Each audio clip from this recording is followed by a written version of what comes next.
बहुत बड़ी जादुई पतंग। हर बार की तरह इस बार भी 15 अगस्त आने से पहले सारे बच्चे पतंग उड़ाने की तैयारी कर रहे थे। टिंकू और गुड्डू को तो बस साल भर इसी दिन का इंतजार रहता है। पिछली बार दोनों ने मिलकर 8 पतंगे लूटी थी और फिर 1 महीने तक अपनी बहादुरी के किस्से स्कूल और मोहल्ले में सुनाए थे। 15 अगस्त आने में बस कुछ ही दिन बाकी रह गए थे। टिंकू और गुड्डू बहुत अच्छे दोस्त थे और दोनों एक साथ पढ़ते थे। एक दिन गुड्डू टिंकू से कहता है, यार टिंकू, इस बार हम लोग पूरी प्लानिंग के साथ पतंग लूटेंगे और कॉलोनी के दूसरे बच्चे भी इसी बारे में बात कर रहे हैं। हमें कुछ प्लानिंग करनी चाहिए। तब टिंकू कहता है, हाँ यार, कुछ ना कुछ करना होगा, वरना दूसरे लड़के हमसे बहुत बड़े हैं और वो हमें एक भी पतंग लूटने नहीं देंगे। इसके बाद दोनों इसी बारे में बात करते हुए पार्क में खेलने चले जाते हैं। पार्क में एक बच्चा अपने दोस्तों से कह रहा था, देखो भाई, चाहे कुछ भी हो जाए पर कॉलोनी की सारी पतंग हम ही लोग लूटेंगे। हम लोग 15 अगस्त के दिन अपनी गैंग बना लेंगे। ये सुनकर टिंकू गुड्डू से कहता है, अरे यार, ये लोग तो गैंग बनाने वाले हैं और हमारे पास तो कोई गैंग नहीं है। तब गुड्डू कहता है, अरे गैंग नहीं है तो क्या हुआ? मेरी माँ कहती है अगर हिम्मत और बुद्धि से काम लिया जाए तो हम लोग कुछ भी कर सकते हैं। इसके बाद शाम होते ही दोनों वापस अपने घर लौट आते हैं। अगले दिन दोनों तैयार होकर अपने अपने घर से स्कूल के लिए निकल पड़ते हैं। स्कूल पहुंचते ही गुड्डू सबसे पहले टिंकू के पास जाता है और कहता है, टिंकू, मेरे पास एक आइडिया है। हम लोग लंच के बाद उसके बारे में बात करेंगे। दोनों अपनी क्लास अटेंड करते हैं और इसके बाद लंच होता है। लंच होते ही टिंकू अपना टिफिन लेकर गुड्डू के पास जाता है और कहता है, बताओ गुड्डू, तुम किस आइडिया की बात कर रहे थे? तब गुड्डू कहता है, अगर हम लोग बाजार से पतंग लेने जाएंगे तो एक पतंग 10 रुपए में आएगी, लेकिन अगर हम लोग अपनी पतंग घर पर ही बना ले तो हमारे पास पैसे बच जाएंगे और उन पैसों से हम मिठाइयाँ खरीद सकते हैं। गुड्डू का आइडिया सुनकर टिंकू बहुत खुश होता है और दोनों स्कूल से आते ही अपना सामान इकट्ठा करना शुरू कर देते हैं। गुड्डू अपने घर से टेप, कागज और कैंची लाता है और टिंकू बांस की पतली पतली लकड़ियों को तोड़ कर लाता है। दोनों मिलकर घंटों तक पतंग बनाते हैं, पर वो पतंग नहीं बना पाते क्योंकि उन्हें पतंग बनाना ही नहीं आता था। दोनों थककर मायूस हो जाते हैं। टिंकू कहता है, हमें पहले पतंग बनाना सीखना होगा और 2 दिन बाद ही मकर संक्रांति है। मेरी तो कुछ समझ नहीं आ रहा है। गुड्डू कहता है, अरे कोई बात नहीं, अगर हम पतंग नहीं बना पाएंगे तो बाजार से खरीद लाएंगे और मिठाइयाँ तो वैसे भी घर पर बनेंगी। इसके बाद दोनों अपने अपने घर चले जाते हैं। अगले दिन फिर से दोनों स्कूल में मिलते हैं। क्लासेस खत्म होने के बाद स्कूल के सारे बच्चों को ग्राउंड में बुलाया जाता है और स्कूल के प्रिंसिपल एक अनाउंसमेंट करते हैं कि 15 अगस्त से एक दिन पहले यानी कि कल स्कूल में पतंग कंपटीशन होगा और इसमें जो भी बच्चा कंपटीशन जीतेगा उसे 100 रुपए का पुरस्कार मिलेगा। ये सुनकर गुड्डू और टिंकू खुशी से उछलने लगते हैं। दोनों के मन में 100 रुपए वाले सपने आने लगते हैं। स्कूल की छुट्टी होते ही गुड्डू टिंकू से कहता है, देख टिंकू, कंपटीशन कोई भी जीते, लेकिन हम पूरी कोशिश करेंगे और अगर हम दोनों में से कोई भी कंपटीशन जीतता है तो हम दोनों 50-50 रुपए बांट लेंगे। टिंकू भी 50-50 रुपए के लिए तैयार हो जाता है। घर जाकर दोनों लोग अपने अपने मम्मी पापा को कंपटीशन के बारे में बताते हैं तो गुड्डू के पापा गुड्डू को 20 रुपए देते हैं और कहते हैं, जाओ बाजार से एक अच्छी सी पतंग लेकर आओ और फिर कल के कंपटीशन में पार्टिसिपेट करो। लेकिन उधर टिंकू के पापा टिंकू को मना कर देते हैं और कहते हैं, फालतू के पतंग कंपटीशन से दिमाग हटाओ और पढ़ाई पर ध्यान दो। कहीं चोट वोट लग गई तो फिर पढ़ाई ना करने का बहाना मिल जाएगा। टिंकू के पापा टिंकू को एक भी रुपए नहीं देते। टिंकू बहुत मायूस हो जाता है। अगले दिन सभी बच्चे अपनी अपनी पतंग लेकर स्कूल पहुंचते हैं। गुड्डू भी अपनी पतंग लेकर वहां पहुंच जाता है। वो टिंकू को देखने लगता है पर उसे टिंकू कहीं भी नजर नहीं आता। गुड्डू टिंकू को पूरे स्कूल में छान मारता है पर टिंकू कहीं नहीं मिलता। इसके बाद पतंग कंपटीशन शुरू हो जाता है और गुड्डू उसमें बिजी हो जाता है। गुड्डू जी जान लगाकर कंपटीशन में भाग लेता है और प्रतियोगिता को जीत भी लेता है। उसे पुरस्कार देने के लिए प्रिंसिपल सर मंच पर बुलाते हैं और कहते हैं, शाबाश गुड्डू, लगता है तुम पतंग उड़ाने में एक्सपर्ट हो। इसके बाद गुड्डू को 100 रुपए दिए जाते हैं। रुपए लेकर गुड्डू खुशी से भागता हुआ टिंकू के घर जाता है। टिंकू अपने कमरे में अकेला बैठा हुआ था। अरे क्या हुआ टिंकू, तुम स्कूल में क्यों नहीं आए? कंपटीशन बहुत अच्छा रहा और देखो मैं जीत गया। ये सुनकर टिंकू गुड्डू को बधाई देता है, लेकिन फिर से मुंह लटका कर बैठ जाता है। तब गुड्डू कहता है, अरे बाबा अब बताओ भी क्या हुआ? तब टिंकू रोने लगता है और कहता है, पापा ने मना कर दिया था और पैसे भी नहीं दिए। इस बात पर गुड्डू अपनी जेब से 50 रुपए निकालता है और टिंकू को दे देता है और कहता है, हम दोनों ने एक दूसरे से 50-50 रुपए का वादा किया था, इसलिए ये 50 रुपए तुम्हारे हुए। 50 रुपए पाकर टिंकू खुशी से उछलने लगता है और गुड्डू को अपने गले लगा लेता है। इसके बाद गुड्डू वापस अपने घर चला जाता है। उसी रात को टिंकू जब बाथरूम के लिए उठता है तो उसे अपने आंगन में एक बहुत बड़ी पतंग दिखाई देती है जो चमक रही थी। टिंकू कहता है, इतनी बड़ी पतंग, ये तो कोई जादुई पतंग लगती है। लगता है भगवान ने मेरे लिए ही ये पतंग भेजी है। अब कल 15 अगस्त के दिन मैं यही पतंग उड़ाऊंगा। अगले दिन 15 अगस्त का पर्व था और सभी लोग देशभक्ति गाने सुनकर और मिठाइयाँ खाकर अपनी छत से पतंग उड़ा रहे थे। टिंकू अपनी जादुई पतंग लेकर गुड्डू के घर पहुँच जाता है। टिंकू के पास इतनी बड़ी पतंग देखकर गुड्डू कहता है, अरे वाह, इतनी बड़ी पतंग! ये पतंग तुमने कहाँ से खरीदी? मुझे भी खरीदना है। तब टिंकू कहता है, ये पतंग रात को कहीं से उड़कर मेरे आंगन में गिर गई थी, इसलिए मैंने उठा ली। मुझे तो लगता है ये कोई जादुई पतंग है। तब गुड्डू कहता है, जो भी हो, आज बहुत मजा आएगा और हम सब लोगों की पतंग काट देंगे। इसके बाद टिंकू और गुड्डू पतंग और धागा लेकर छत पर पहुंच जाते हैं और पतंग उड़ाना शुरू कर देते हैं। सबसे पहले टिंकू अपनी बहुत बड़ी पतंग से आसमान में बहुत ऊंचाई पर उड़ रही एक पतंग को काट देता है और गुड्डू उसे लूट लेता है। इसके बाद टिंकू एक एक करके 5 पतंग काट देता है और गुड्डू उसे लूट लेता है। तभी गुड्डू की बगल वाली छत पर पतंग उड़ा रहे कुछ लड़के इन दोनों से जलने लगते हैं और चीटिंग करके गुड्डू की बड़ी पतंग को काट देते हैं। टिंकू की बड़ी पतंग नीचे गिरने लगती है। ये देखकर टिंकू बहुत उदास हो जाता है, लेकिन तभी अचानक से उसकी पतंग किसी पक्षी की तरह उड़ते हुए वापस उसके पास आ जाती है। ये देखकर टिंकू और गुड्डू बहुत खुश होते हैं और गुड्डू कहता है, ये जरूर कोई जादुई पतंग है, वरना इतने दूर से वापस हमारी छत पर कैसे आ गई। इसके बाद टिंकू फिर से अपनी जादुई बड़ी पतंग को आसमान में ऊंचाई पर ले जाता है और एक एक करके ऊपर उड़ रही सारी पतंगों को काटता जाता है और नीचे गुड्डू सभी पतंगों को लूटकर अपने पास जमा करता जाता है। ऐसा करते करते वो दोनों मिलकर 25 पतंग लूट लेते हैं। पतंग उड़ाते उड़ाते दोनों को शाम हो जाती है और वो दोनों अपने अपने घर वापस चले जाते हैं। आज टिंकू और गुड्डू बहुत खुश थे। उन्होंने कुल 25 पतंग लूटी थी।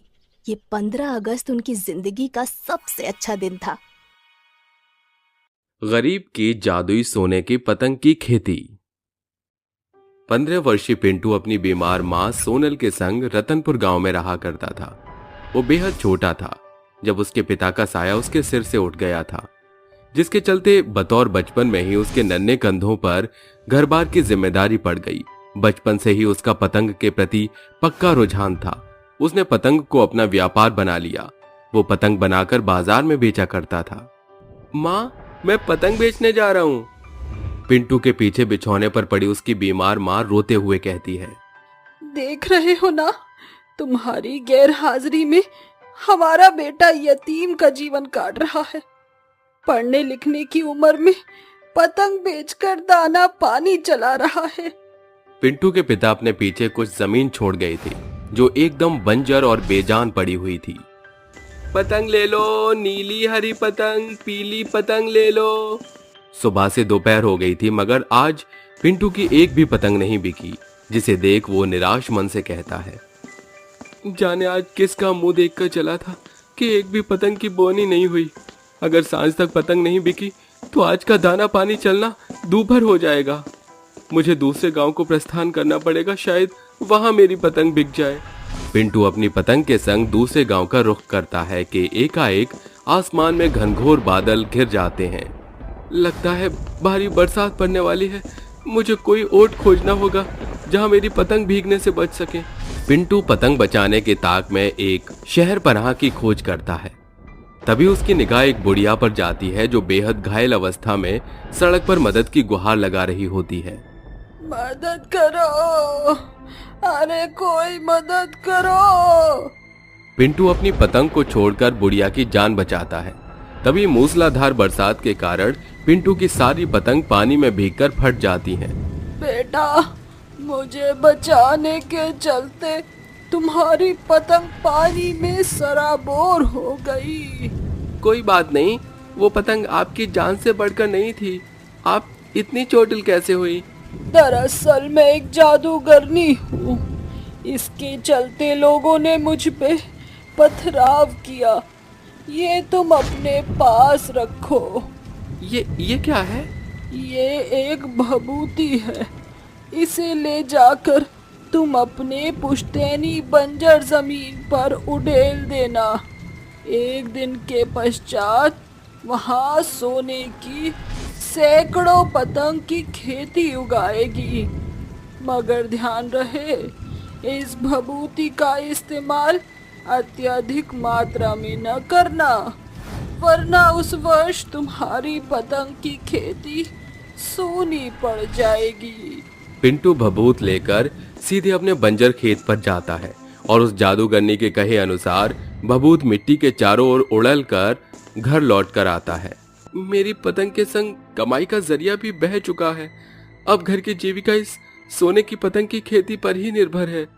तड़के सवेरे उठकर जब पिंटू खेत पर पहुंचता है तो वो देखता है कि उसके खेत की प्रत्येक क्यारियों में सैकड़ों सुनहरी जादुई पतंग लहला रही थीं। अरे, ये तो सचमुच मेरे खेत पर जादुई सोने की पतंग उगाई। इतनी सारी सोने की पतंग से तो मैं अगले 5 साल तक घर में बैठकर खा सकता हूँ। जादुई सोने की पतंग की खेती देखकर पिंटू की आंखें चमक उठती हैं।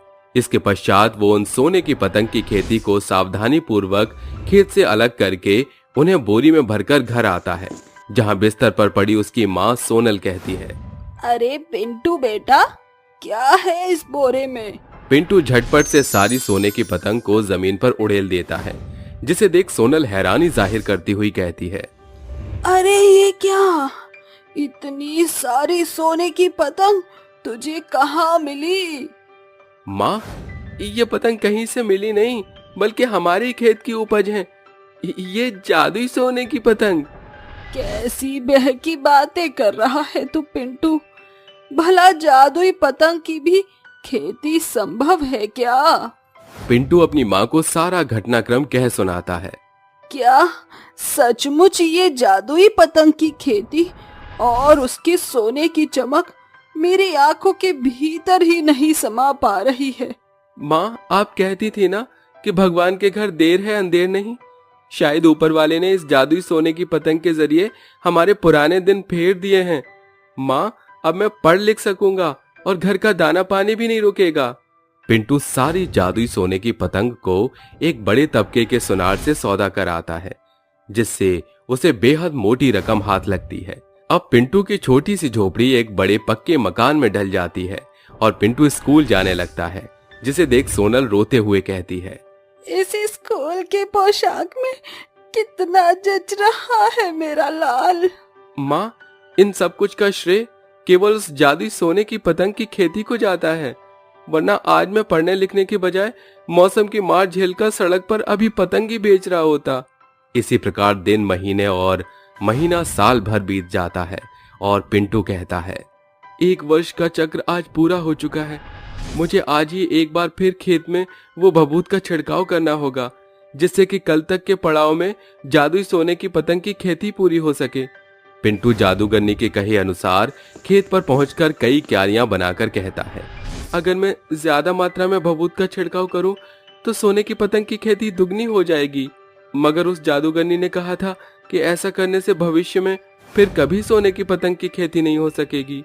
पिंटू पूरे खेत की क्यारियों में जादुई भभूत डालकर घर लौट आता है। अगली भोर जब वो खेत पर आता है तो खेत के एक छोर से दूसरे छोर तक सोने की पतंग की खेती खेत को चकाचौंध कर रही थी। ये तो चमत्कार हो गया। मैंने तो पिछले साल के बराबर ही भभूत जमीन में मिलाया था, फिर भी जादुई सोने पतंग की पैदावार पिछले साल से दोगुना कैसे हुई? मेरी पारिवारिक दशा तो जादुई सोने की पतंग से पिछले वर्ष ही परवान पर पहुंच चुकी है। इस बार इस जादुई सोने की पतंग खेती से मैं अपने गांव जमीन की दशा को सुधारूंगा, साथ ही मैं माँ का ऑपरेशन भी कराऊंगा। पिंटू जल्दी जल्दी पतंग को खेत से अलग करने लगता है कि गांव के दो गरीब किसान सोहन और हरिया वहां पहुंच जाते हैं। अरे दादा, ई का बला है, सोने के पतंग की खेती बाड़ी? हरिया काका, ये कोई ऐसी वैसी पतंग की खेती नहीं, बल्कि पिंटू के पतंग की खेती है। पिंटू, ये जादुई सोने की पतंग की खेती तो जीता जागता खजाना है। इन पतंग की खेती को जमीन से अलग करने के लिए मेरी मदद कीजिए, मैं आपको एक एक सोने की पतंग दूंगा। अरे काहे नहीं, ई जादुई सोने के पतंग के पावे खातिर हम ई सुनहरा मौका हाथ से नहीं गवाइन। तीनों मिलकर पतंग की फसल को खेत से अलग करके गांव आते हैं, जहां पिंटू पूरे गांव वासियों को सोने की एक एक पतंग देकर कहता है, ये खरे सोने की पतंग है, इसे आप सभी पक्का मकान बनवा लीजिए और इस मिट्टी के घर से निजात पाइए। सभी जन सोने की पतंग के लिए पिंटू का शुक्रिया अदा करते हैं। हर एक वर्ष पिंटू जादुई सोने की पतंग की खेती करता है और लोगों की मदद करता था। फिर एक साल जैसे उसके मन में लालच समा जाता है और फिर पिछले 5 साल से मैं उस जादूगरनी की बात मानकर अल्प मात्रा में भभूत का प्रयोग करता हूँ। क्यों ना इस बार मैं सारी भभूत खेत में मिलाकर देखूं, ताकि मेरा खेत पूरी तौर पर सुनहरे रंग की सैकड़ों पतंग की बढ़ चढ़कर पैदावार उपजाए। उस रोज पिंटू सारी भभूत खेत पर उड़ेल कर घर लौट आता है। सुबह जब वो खेत पर पहुंचता है तो मानो जैसे उसके पैरों तले जमीन खिसक जाती है। ये क्या, मेरा खेत एक बार फिर पहले जैसा बंजर बेजान क्यों हो गया और मेरे सोने की पतंग की खेती क्यों नहीं उपजी? उस पल पिंटू जादूगरनी की चेतावनी को याद करता है और खूब पछताता है। दोस्तों, परिश्रम का फल जितना मीठा होता है, लालच का फल उतना ही खोखला होता है। पिंटू के जहन में लालच समाने के चलते वो सदा के लिए जादुई सोने की पतंग की खेती को खो देता है और एक बार फिर वो पहले की भांति पतंग बेचने पर विवश हो चुका था। एक गांव में ममता और गिरधर नाम का दंपत्ति रहता था। उनकी 8 साल की बेटी थी जिसका नाम पूर्वी था। महज 8 साल की पूर्वी सयानी सी बोली बोला करती थी, जिसके पीछे उसकी बीमार माँ का हाथ था। पूर्वी के जन्म के कुछ ही महीनों बाद ममता को मालूम पड़ा कि उसे गर्भाशय का कैंसर है। ऐसे में गिरिधर ने अकेले ही माता पिता दोनों का फर्ज अदा करके पूर्वी को पाला था। बढ़ते वर्षों के साथ पूर्वी होश संभालने लगी थी। अरे पूर्वी बेटा, मैं काम पर जा रहा हूँ। बाबा, कारखाने की जहरीली गैस के धुएं से आपकी खांसी हर एक रोज बढ़ती जा रही है। आप कोई और काम क्यों नहीं खोजते? बेटा, तेरा बाबा पढ़ा लिखा नहीं, मुझ अनपढ़ को कारखाने में मजदूरी करने के सिवाय दूजा काम भी क्या मिलेगा? गिरिधर जिस बिजली के बड़े कारखाने में काम करके जो पैसे कमा पाता, उससे 2 वक्त की रोटी का इंतजाम हो पाता है। बचे खुचे पैसे ममता की दवाइयों में न्यौछावर हो जाते थे।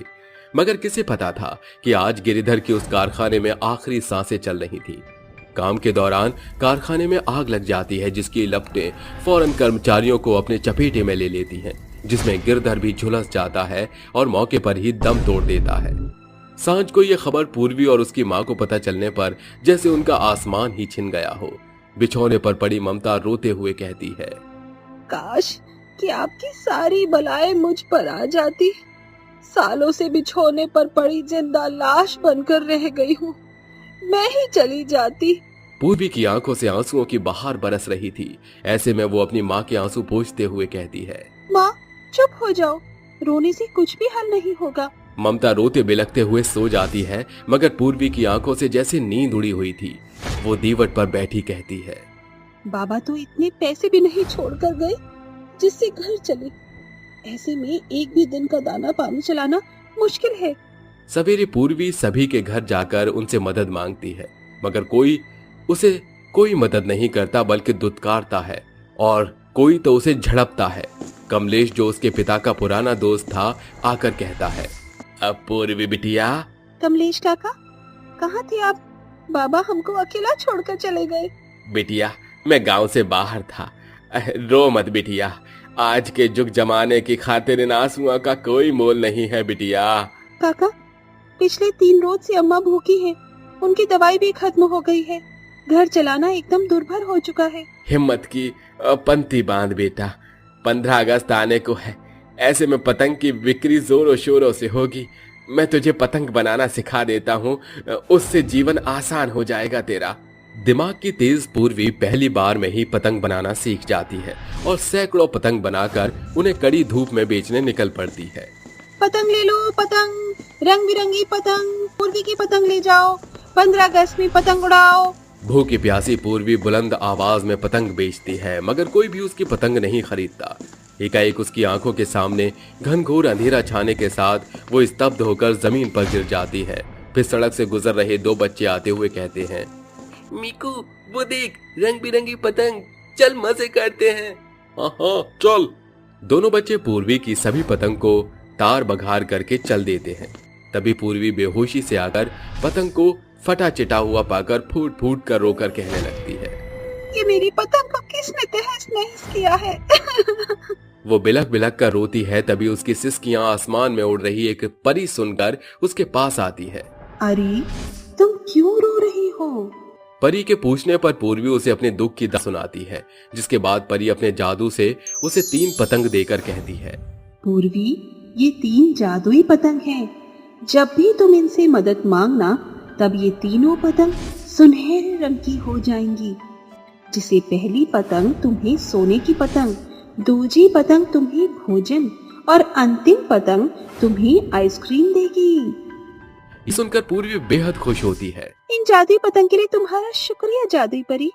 अगले ही पल पूर्वी तीनों जादुई पतंग के साथ घर लौटकर कहती है, ये पतंग सचमुच जादुई है भी या नहीं, ये जानने के लिए मुझे इनसे कुछ मांग कर देखना होगा। अगर तुम तीनों जादुई पतंग हो तो मुझे इसका पुख्ता प्रमाण दो। पूर्वी शब्द से जैसे तीनों पतंग में जान पड़ जाती है। एक तेज प्रकाश पतंग पर चमक पड़ता है, जिसके साथ उनका रंग एकदम सोने सा हो जाता है। ए मेरी जादुई पतंग, मुझे खूब सारा खाना दो। दूसरा जादुई पतंग अपने भीतर से पूरे घर में मानो खाने का खजाना भर देता है, जिसे देख पूर्वी चौंकते हुए कहती है, ये तो सचमुच में मायावी पतंग है। जादुई पतंग के कारण कई रोज बाद दोनों माँ बेटी भरपेट खाना खा पाती हैं। माँ की सभी दवाइयाँ खत्म हैं।